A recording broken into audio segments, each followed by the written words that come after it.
Hi, everybody. Matt here from Matt Likes Comics, and I'm here tonight with my good friend TM Nerdy, Travis. He's a big part currently of the Biggieshaq network. He's on with Biggie just about every day for the 2 to 4, and he joins Biggie on a lot of the other shows that he does, like when he just pops on. TM tends to pop on. I see TM on Church a lot. For those that are familiar with Bleeker's Church. How are you doing tonight there, Tyler? Or sorry, Travis? Tyler. I'm doing pretty good, man. I actually have a cousin. I have a cousin named Tyler too and stuff, and we look similar too in that, like we're first cousins. So and growing up, everybody would be like, wait, Tyler, Travis, and then we'd have the same last name too. So everybody like, what the? No, I had both my parents contact me at one point today, and that put me in a thinking of the family for some reason, because I'm getting my mother yaks about the family news, and you know how it can be like that. So, how was your Canada Day? My Canada Day was great. It's just before my birthday, so I'm like, they're just celebrating my birthday. Mm-hmm. Well, happy birthday! Yeah, it's this Saturday is my birthday. So. Just before just after the 4th too. So I'm a for those in the US.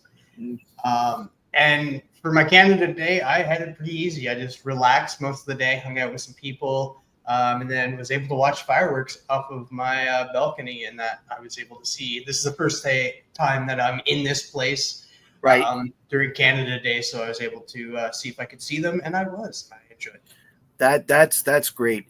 Anytime you can avoid the crowd, like we did, like we were across the river. We have a place that there were a few people there, but it wasn't like downtown where it would have been crowded. You know, Alan apparently can see them from his house when he's home. You know, from close to his house, because they're pretty high up in Ottawa. So, all right. I'm going to ask the same question I usually ask people who've been on here for the first time. What drew you to comic books? Why did you decide to collect comic books?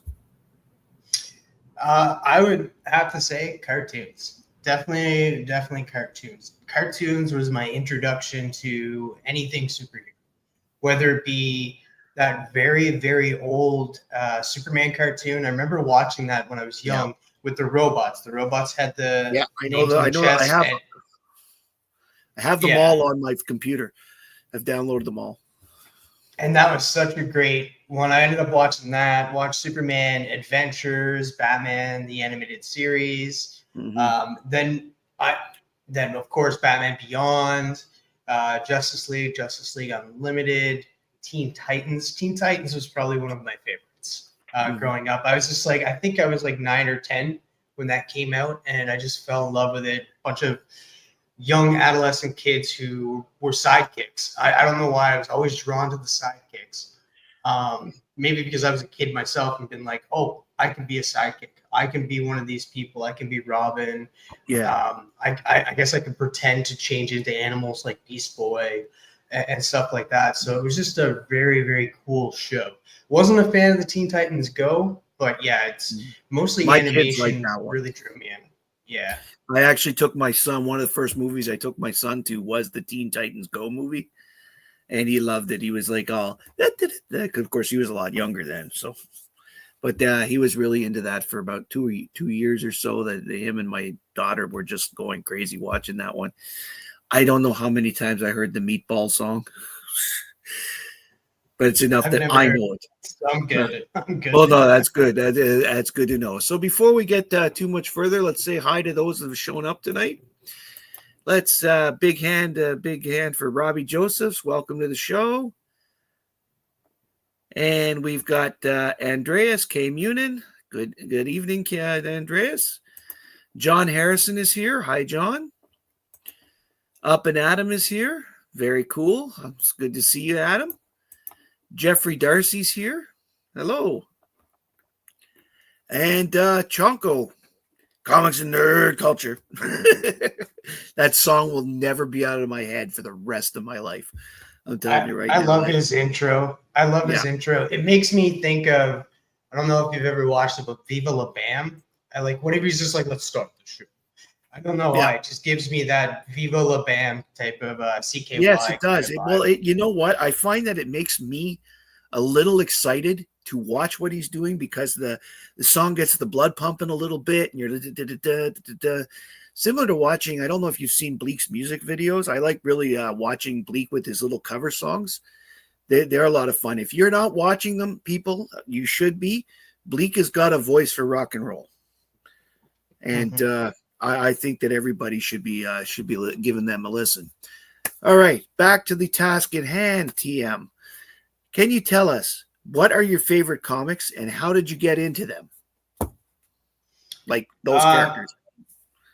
My favorite, like I said, most of the characters that I did fall in love with was due to the cartoons, and like I said, I did grow up with like a lot of Marvel cartoons as well, but I was surrounded by DC characters and that. It's nothing, no hate against Marvel. Right. I do collect some Marvel in that, but it's just I have so much DC I want to get and so much characters I want to collect and so many runs I want to have that I just can't be pulling Marvel or collecting Marvel at all. I even took a stop on collecting Image too, because like somebody said in the chat, like they could tell that I'm a Spawn fan.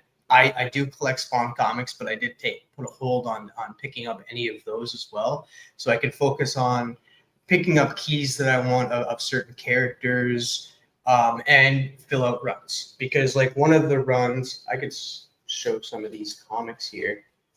Yeah, I'll make you big. There you go. Like what I like to do is I like to pick up keys, but I'm also a run collector. I have more than these, but I just brought a few that are kind of cool. So I like to pick up Teen Titans comics. So original Teen Titans, new Teen Titans is where I'm at right now, like picking up, but I was able to pick this up, which is, I have bags and boards coming. I'm going to be changing this over. This is the first appearance of the Teen Titans.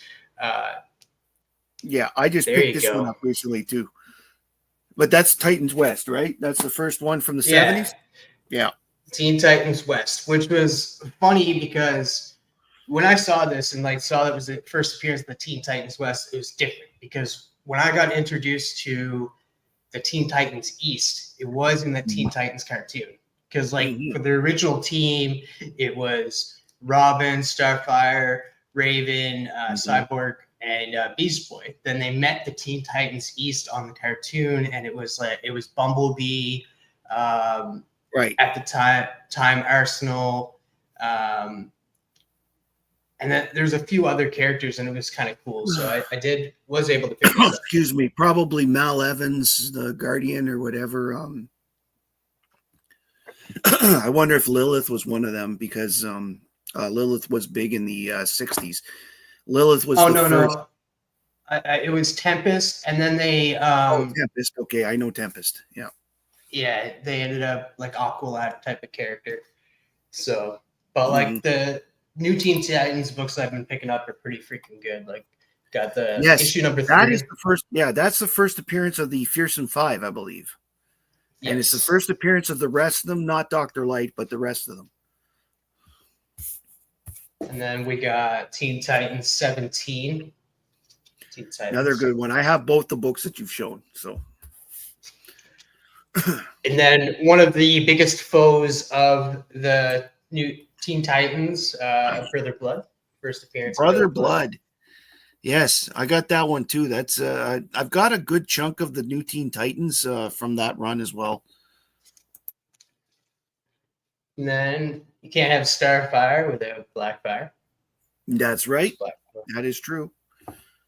Oh, and this is also the first appearance of Adrian Chase, who later becomes Vigilante. So if you just want him as Adrian Chase, I do have the first appearance of Vigilante coming. I do have a lot of real cool comics coming. So mostly Teen Titans books. Yeah. Do you have the annual 2? That's the first appearance of the Vigilante in his costume? It's coming, yeah. I do have it, and that I just don't have it. Yeah, If you I know what I gave mean. one away in my last giveaway, so I was good. It's too bad if you hadn't had it and I still had it, I would have sent it along because it's a great book. It's actually, I would say that the story I'm referencing is probably the story that got me hooked on the Teen Titans, because it's a story not only about like the vigilante, but it's a mob story, and I've always been really into mob stories, like with the mafia and stuff. So the fact that they had both parts made me really like. I didn't mind the Teen Titans, but I really started buying it with that book, and then I went back and started buying back issues when I was younger. Nice. This is the last of the new Teen Titans. Like I said, I do have more coming. It's just not yet. Like if you check back, I have a lot of cool books coming in the middle of July. Just Right. keep an eye out for that. But this is the last of the new Teen Titans, and I got one Teen Titan book Yeah. left. But this is just when Dick Grayson stops being Robin. Yeah, I and do that Kid Flash quits. and Kid Flash quits. I do not have where he becomes that. I do not. Yeah, I don't have that one either because it's a little more expensive, and I bought the trade of that story. So if I don't get those particular books right away, I'm not too worried about it. Teen Titans is not one of the ones that are my priorities. I'm really trying to get some of these Superman runs finished. So one cartoon that I did not mention, and this cartoon came out later in the years and stuff, but always gravitated towards DC characters, and that was Young Justice, the cartoon that Young ended up like Justice. lasting. Yeah, it had some time. Like it had 2 seasons, then it got canceled due to like not having toy sales.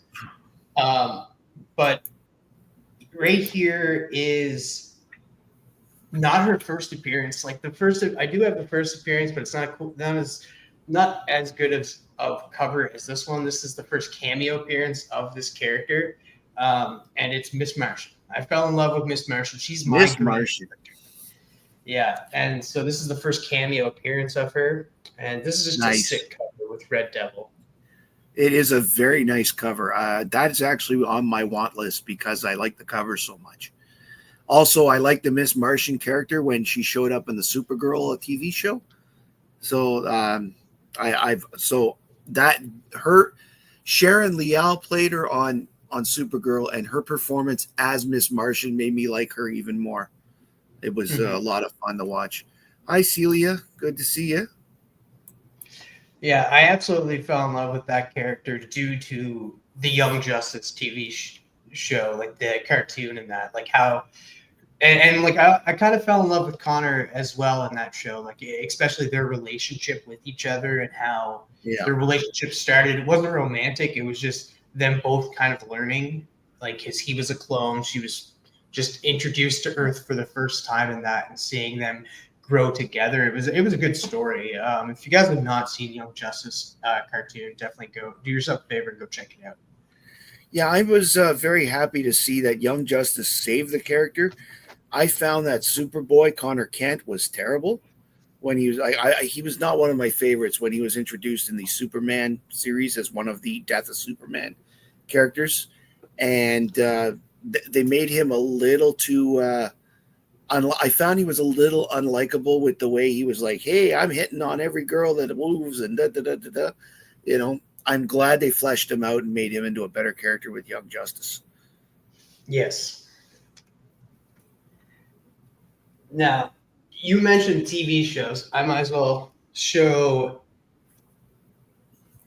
these up because you said that you got introduced, like you started to fall in love with the character due to seeing her in the Supergirl TV show. Now, I've done that too. Like cartoons have really driven me to certain characters and that, get to know more characters and that. There was a certain TV show, a CW show that came out a while back that was fan-freaking-tastic. It only lasted 3 seasons, but the creator of this character had a heavy hand in the production of this TV show due to the fact that like it was based off of his sister. So I fell in love this character and ended up getting her first appearance, and that's Nice. Stars and Stripes 9-4.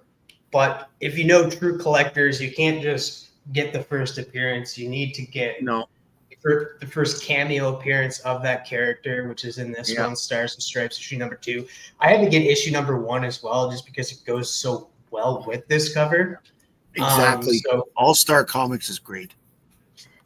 and We have a then question. I also Okay. Robbie Josephs wants to know if you like Golden and Silver Age books. I do. I do have some Silver Age books coming, and that I will show a few in a little bit here, but I do not own any Golden Age book. And I it's kind of on the top of my head where I think the first Golden Age comic I'm going to go after is Action Comic 64, and that is the first Golden Age appearance of the Toyman. I don't think it goes for a lot of money, and that he's a very surprisingly he's very undervalued. He's not, because the Toyman, although he made an appearance on the Supergirl series, he's not very well known because he hasn't made that many appearances overall.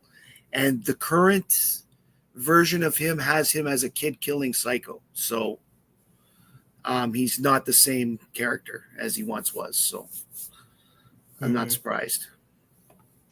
Hi, Mike.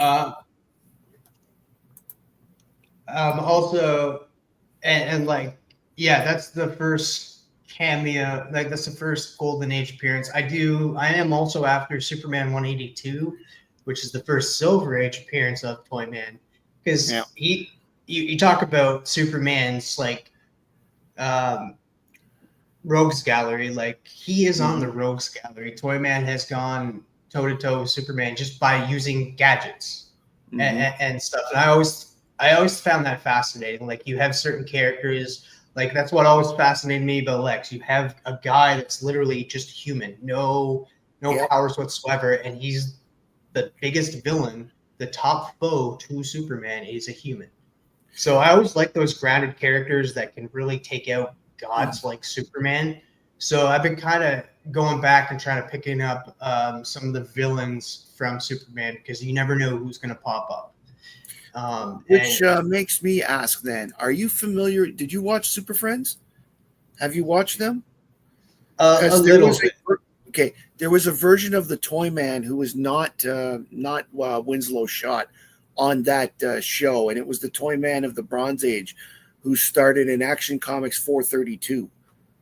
So I'm just curious if you were aware of that one, because that's another key Toyman appearance, because not only is it the Toyman who is the new guy, Jack Kimball, but also the first appearance of the Toyman trying to reform himself and actually helping Superman defeat this guy. Yeah, I did know about that one. Actually, somebody showed it on church this past Sunday, and that's cool. I told them straight up, I was like, I'll buy that off of you. He's not a DC guy either, so I'm just like, why do you even have that book? That's a book. You know how everybody has a book they buy 5-6 copies of? Action 432 is that for me. I don't know why. There's this scene in there where he's got this special, the new guy has this special bubble gum that he can turn into animals shapes, but it's also explosive. So the second it hits something, it explodes and takes out, for example, if it hits a house, the gum explodes and takes out the house. It's actually a really cool thing. But because they were look, there's this elephant and there's this giraffe and all this other stuff floating, they look nice and they're very deadly. I think that's why I liked it so much. Oh, Steven's here. Hello, Steven. What's up, Steppo?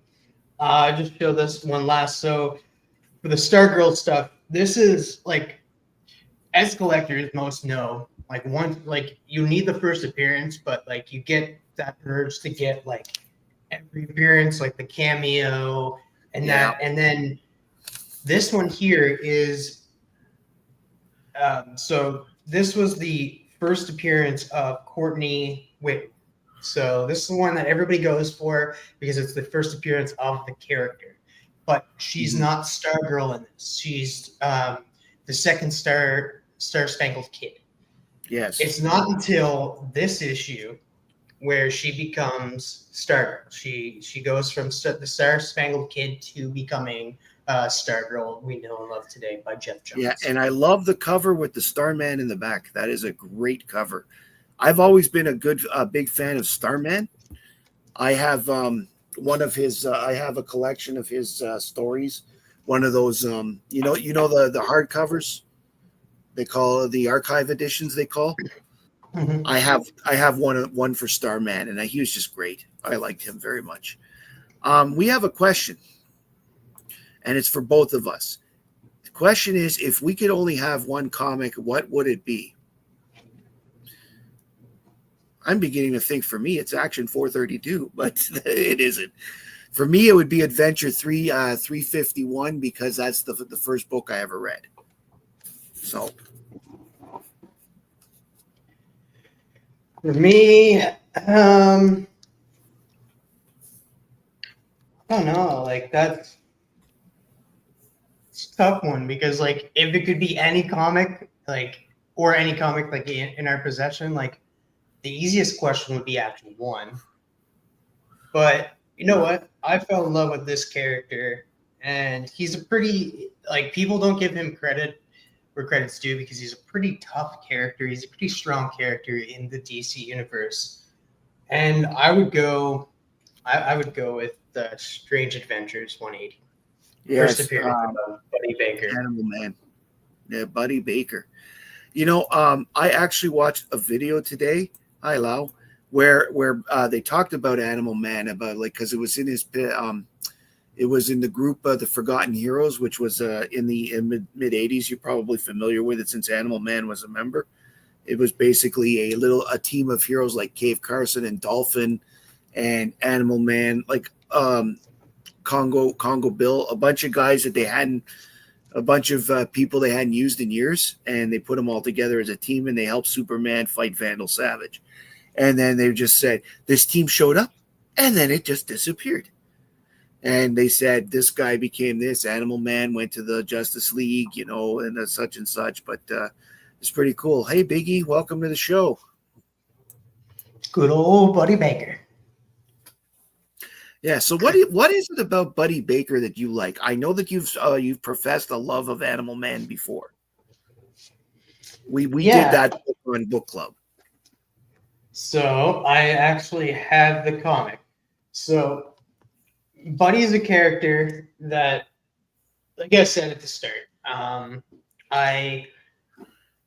most of the characters I got introduced to was due to cartoons, and how I really found a love for them was through the cartoons and stuff, and then go out, find the comics, go read the comics if I can. But there was a time where I want to say, and this is in the last few years, I became a Buddy. And I want to say it was 2022. I utilized my library. And in Canada here, guys, if you utilize your library, all libraries are connected. If you get a library card and stuff, you can go onto the library catalog and see every book that they have on there and hit place order. And if the book is here in PEI, they'll ship it all the way to Ontario at your local library for free. Yeah, it's really cool. So I was just going through the library catalog and was like, I want to read something new. And I ended up seeing the trade paperback to this comic here, Animal Man by Jeff Lemire, from the New 52. I heard always that the New 52 was not that great, was kind of testing the waters, seeing if some New 52 books were better than others. I ended up picking this book up. I ended up falling in love with the dynamic between this character because he's juggling things. He's an activist, a vegan. He's also a movie star. He also, a big proportion of his life is his family. And that you don't really see that dynamic with most heroes. So I was very interested in that, and just how cool it was to be so connected with every human life, everything that has blood running through it, and that in the wide universe. So I thought that was cool. And I've always been a huge fan of animals, was like a fan of Beast Boy. Beast Boy was always a character I absolutely loved. So this guy that gets animal powers just by being near them and just being the avatar for the red, I thought that was so cool. Yeah, the avatar for the red part, that's a more recent addition, if I recall, right? Because I don't remember him being part of that during the 90s. No, he was. He was an avatar for the red, was introduced in the Grant Morrison run. Okay. And that, yeah, it's just like how Alan Moore introduced the green in the Swamp Thing run. Okay. I didn't read the Animal Run by Grant Morrison, so.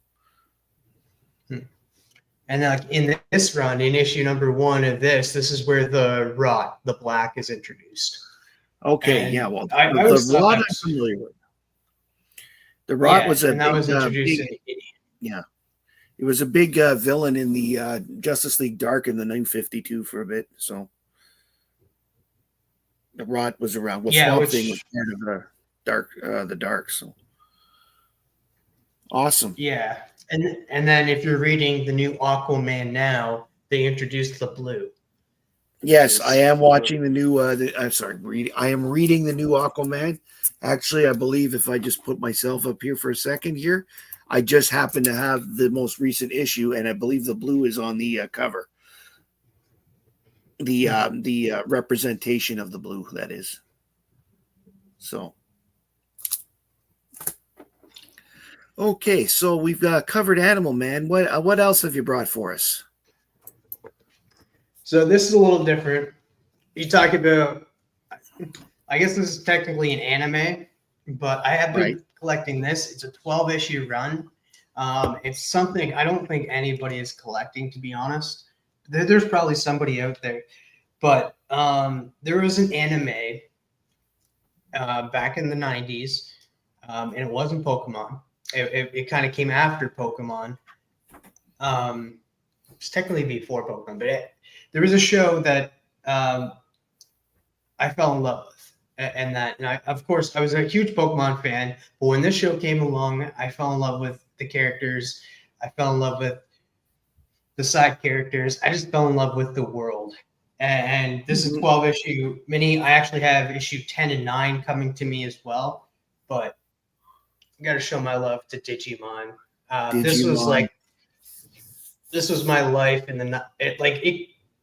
it came out in 97, and I absolutely love this. I would watch this every Saturday morning at bowling. Yeah, I was in bowling as a kid. It was like a recreational thing, but they had a TV there, so we were able to watch Digimon during when it wasn't our turn. Did they have the sound up so you could actually hear it? Yeah. Like it was really close to us. Like it was like a little corner of the area. So it was good. So this is the first issue. Got this from Cali Comics. It goes for a pretty hefty price, so I was thankful. I believe it. That was a very popular series, TV series. Yeah. And then so I got issue 2 issue 2 with Greymon and Ty. Right. And then I think this is issue 4, so I'm missing 3. And then issue number 5. Very nice. That is my favorite cover of the ones that you've shown. It just looks really, really cool. Yes. It almost looks like a version of Man-Bat. And I also do like the fact that they do have because it was on Fox Kids, so it has the Fox Kids logo there. Yeah, no, I like the fact when they credit the source like that, because at least okay, so there's something else to watch. Like if you're into the comic book, hey, there's a show to check out, or I like cross-platform stuff myself, so it's always good to see that sort of thing. It came in, and I loved YuGiOh as well. So like when it came to Digimon, it was like his Digimon changed after the first couple of seasons. It was Digimon Adventures was season 1, Digimon Adventures 2 was season 2. Then it changed to Digimon Tamers, Digimon Frontier, and then I kind of lost track on that. But YuGiOh, the first rendition of YuGiOh, not like YuGiOh GX or whatever they went by, I did like that. I did enjoy the cards. Probably my favorite card from one of the decks was probably what was her name? Dark Magician Girl was one of my favorite characters. Dark Magician was pretty cool, and then you had like other characters like that. Yeah, but I'm getting off topic. That's. We have a question here for from Lau about what happened to the '90s Aquaman. Apparently, he lost his harpoon, arm, and he had it replaced with some sort of prosthetic. And if I remember correctly, I don't remember if it was still a harpoon or if it was a fishing rod, if you can believe it. But eventually, they just gave up on that whole storyline, and now you only see the harpoon arm in either Aquaman 2, the movie, or every so often when they do alternate versions. For example, in JLA Avengers, we saw the harpoon Aquaman was there. Okay, so there we go on that one. What else have you got for us, TM? Another character we talked a little bit. I should share this actually. This is to go with the Animal Man, and it kind of goes with Aquaman too in a way. This is just a comic that somebody did for me because they're a huge Animal Man fan too. So they did a cover for me, a blank cover. But the funny thing is that this blank cover was an Aquaman cover. So he just changed it around because there's never been an Animal Man blank. Just changed the lettering around to be Animal Man, even though you can kind of see the Aquaman kind of little symbol here. This is done by like my good friend Rad Art and Comics. If you don't know who that is, definitely go check him out on IG. He's done a few covers. Well, one cover for a Kickstarter, one future cover for a Kickstarter. But yeah, this is nice. I'm familiar with Rad's work. He's really good. And there it is. Very nice. Animal Man. So you can tell at the top, he just changed the lettering around up here, like because that's the Aquaman little symbol there. Yeah, no, that's pretty cool. That is wicked. I particularly like the the hand he's got on there. Mm-hmm. I didn't know though that I didn't think Animal Man changed though. He does just in some renditions, like he does sometimes. He doesn't really change that much, but like little times like his hand would change in that. Like on some covers you can kind of see his hand has changed in that. On like a lot of the Grant Morrison covers, I would say like you could see his hand changing and stuff. So that is cool. No, it's because to me, Animal Man is similar to Vixen, where Vixen gets the power of the animal when she concentrates with the totem, but she doesn't turn into the animal. So yeah, and unlike Beast Boy, who later in the comics does become an avatar for the Red, for a short period of time, like he can actually turn into the animal. He can turn into pretty much anything, like even alien related, as shown in Beast World. Yeah, and I've seen him as a dinosaur a couple times. So that's pretty cool. And then he becomes this little fly, and all I can think of is where the hell does all his mass go? And where does he get the mass from to become an elephant? Like, But anyway, comics. For any questions, I do want to show these. This is another character I like because, like I mentioned Teen Titans and my fascination with he is, and I already know what it looks like, Biggie. He sends me all the art he's working on, so just so you know, and you're gonna definitely like it, Biggie. I do like the sidekicks. I do have a fascination with the sidekicks, and that probably just again, I was young and felt like maybe I can be the sidekick. Maybe I can join in on the fun and stuff. But there's always debates on which Robin is the best Robin. And to me, everybody's like, "Oh, Dick Grayson's the best Robin." I'm like, "No, Dick Grayson's the best Nightwing. He established himself more as a better character as Nightwing. I would agree with that. I would agree he with got that. fired. He got fired for being Robin. So, and then you have Jason Todd, who everybody wanted to kill off. And then, so my favorite Robin would have to be Tim Drake. Tim Drake. You know, I liked the story. The whole story of how Tim Drake figures out that Dick Grayson is Robin and therefore Bruce Wayne must be Batman. Like, I loved it. That whole story there, Lonely Place of Dying, I think it's called, the storyline. Great book. If you guys out there haven't read that, that is a Batman story you need to, and same with Year 3 as part of that. I love the fact that he sees that Robin does the trip. There we go, right there. He sees Robin do the triple turn thing or whatever that only one person he's ever seen could pull off, and that was Dick Grayson. That was just great. And yes, that one is that the one that's got the 000 in the indicia, or is that a real copy? That's a real copy. Okay. What do you mean by 000? Well, if you open the cover and you look at the bottom, it'll say Batman 000 if it's a reprint. Oh, it shouldn't be a reprint. I'd be pretty mad if it was. The reprint is the reprint. There's a lot of them out there. So where does it say? Like right at the front? Right at the bottom, where you normally look, and they give you the number and the date, where it says Batman Volume whatever. It's right in the front page.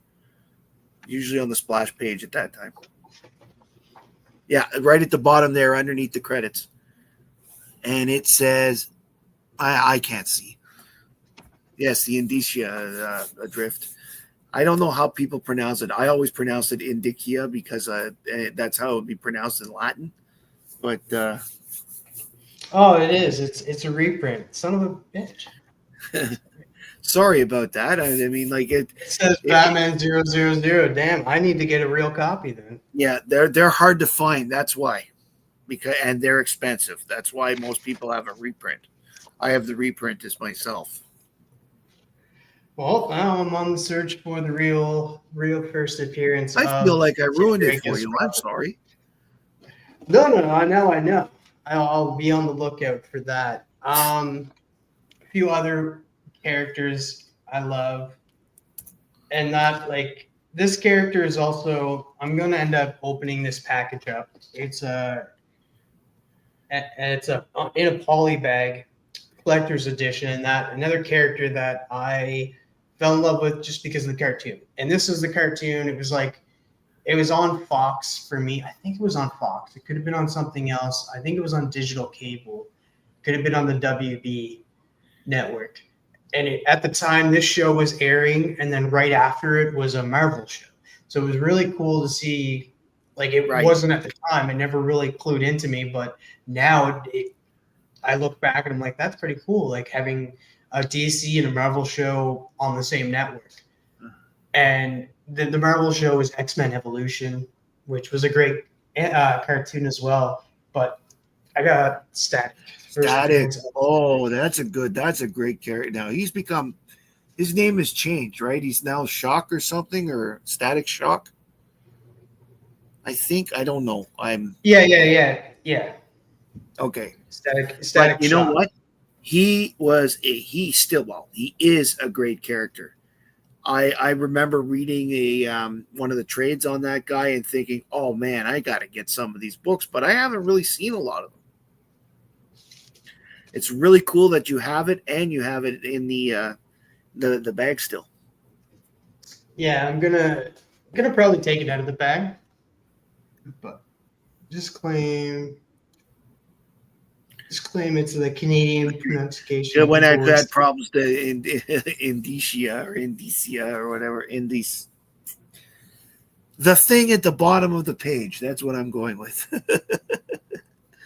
Oh, I just see Robbie's question. Do you rate anime on par with comic books? Um, it's a little Oh, I different missed too that. I'm because sorry, Robbie. um, I wouldn't say they're on par because they're two different things, right? Because with anime, like you can watch anime with subtitles, which a lot of people do, and that for me, if I don't like watching something with subtitles, because like I would, if I want to read something, I'll just go read a comic book.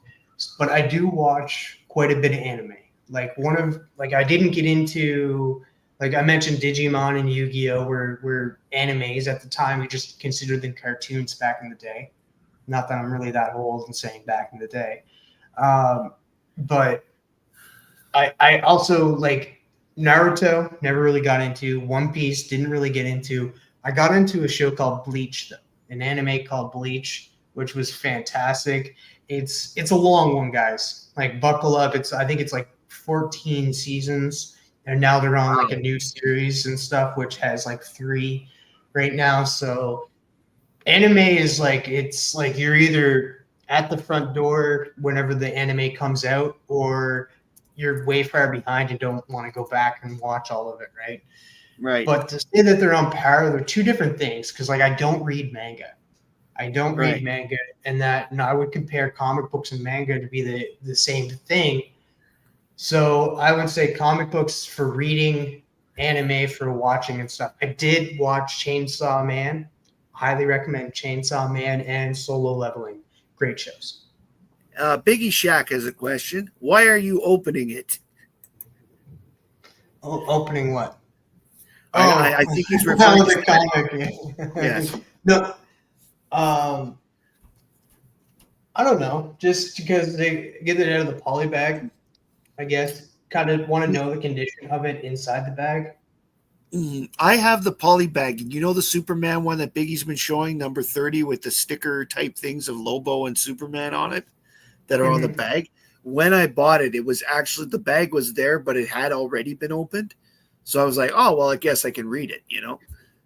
I'm trying to find a copy of that that's not open, just for nice sake. I'm also trying to get a copy of the other cover so that I have one I can read again without doing things. But I always find it interesting. There were so many polybagged books between 1991 and 1995. I'm amazed we're not drowning in them because of the amount that are.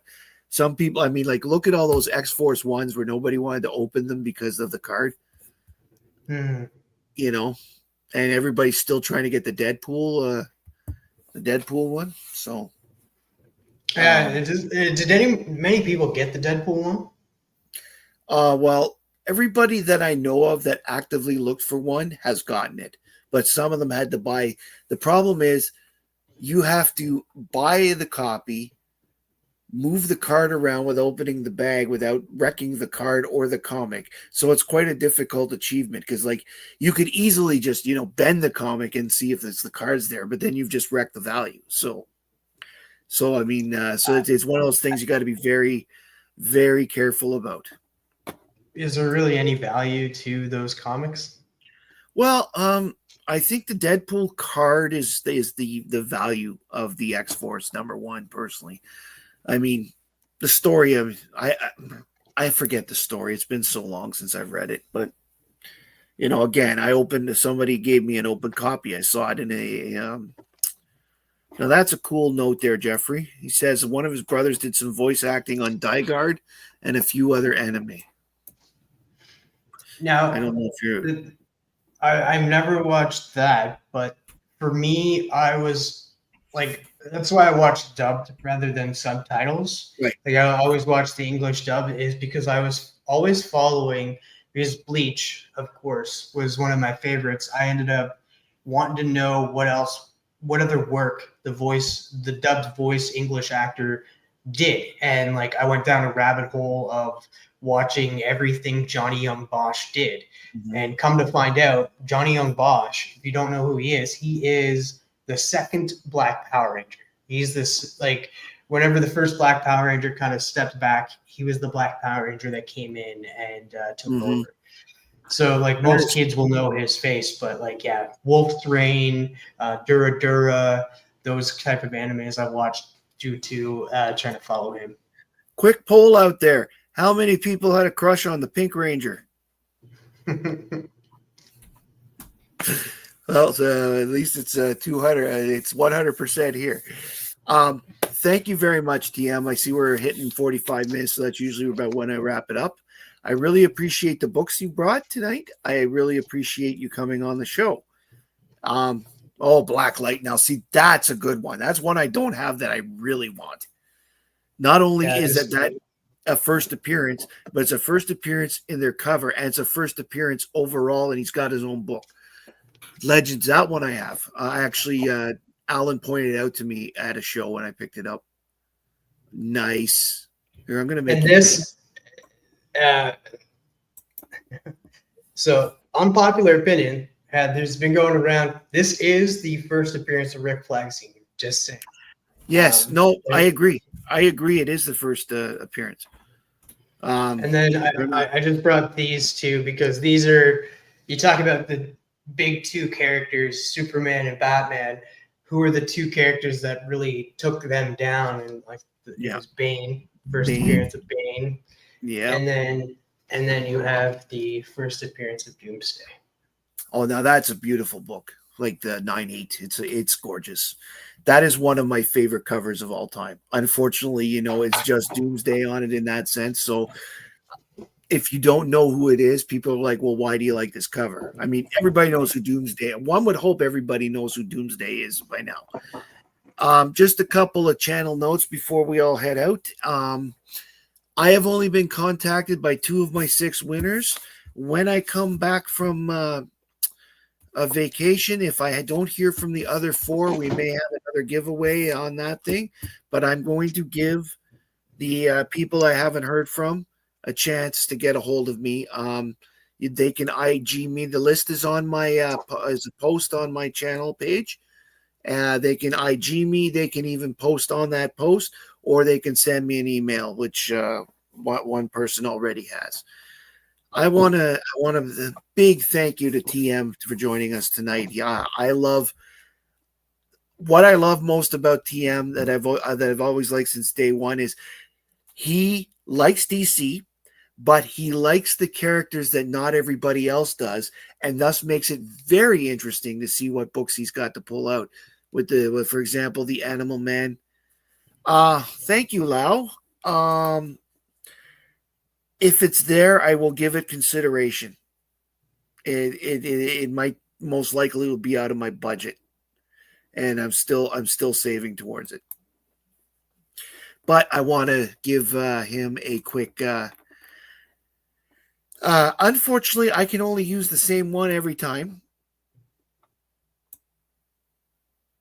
Oh, apparently I can't share it anymore. Damn it. Darn it. So, give me some money. Give me some. Apparently, because now they've went and changed StreamYard. I tried to download. I actually made 2 new clips to show for Money Bits that I wasn't able to get on because it says you need to upgrade your StreamYard plan to do this. They want $68 a month Canadian. For the upgrade. I can't afford that. That's a little much. Why would I give up buying, say, $60 bin plus tax books a month to do that?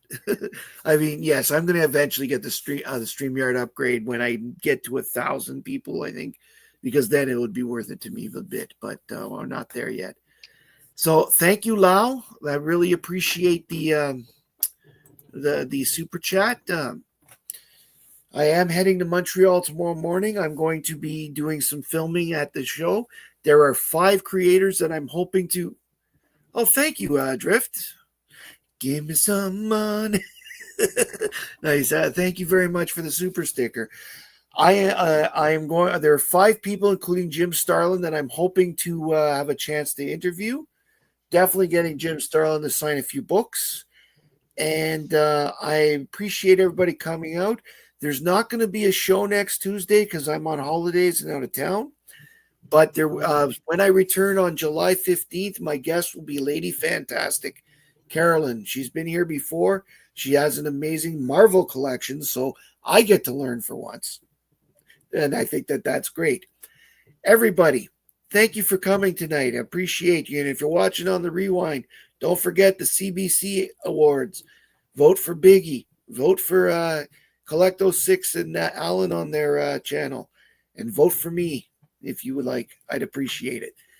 Thank you all for coming. My name is Matt. I like comics, and I hope you do too.